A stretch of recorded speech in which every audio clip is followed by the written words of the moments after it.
আসসালামু আলাইকুম, সবাই কেমন আছেন? আলহামদুলিল্লাহ আমরা অনেক ভালো আছি। তো রমজানের আজকে তৃতীয় রোজা শেষ হলো আলহামদুলিল্লাহ। আর এই দিনটির জন্য সারা বছর আসলে আমরা অপেক্ষা করি। আর রমজান মাস আসলে আসলে খুবই ভালো লাগা কাজ করে, খুবই আনন্দ, প্রত্যেকটা মুসলমানের ঘরে ঘরে এই আনন্দ কাজ করে। আর এখানে আমি এখন রান্না বসাই দিছি। তো এখানে কবুতরের মাংস রান্না করা হইতেছে, আর এরই পাশাপাশি করা হবে আলু ভাজি। আর কাজের সুবিধার্থে সব কিছু কেটে ধুয়ে বেছে রেডি করে তারপরে ইফতারির জন্য চলে গেলাম। তো এখানে প্রথমে ছোলাটা ভুনা করে নিলাম।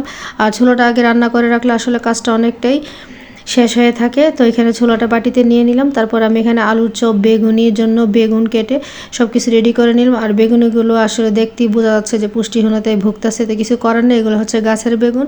আর এখানে ডালটা সব কিছু মেখে রেডি করে নিছি। তো এখন বাজার জন্য চলে গেলাম। তো এক এক করে সব কিছু বেজে রেডি করে তারপরে প্লেটগুলো বাড়বো। আর সব কিছু বেজে রেডি করে রাখলে আসলে কাজের অনেকটা সুবিধা হয়। আর আজকে যেহেতু চিকেন ফ্রাই করা হবে আর পরোটা দিয়ে খাওয়া হবে, সেই জন্য পরোটাগুলো ভেজে নিতেছি, কারণ ইফতারির পর আসলে কাজের এনার্জি থাকে না।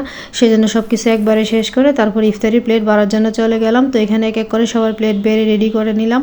তো সবাই মিলে বসে এখন অপেক্ষা করতেছে আজান দিবে, সবাই মিলে একসাথে ইফতারি করব।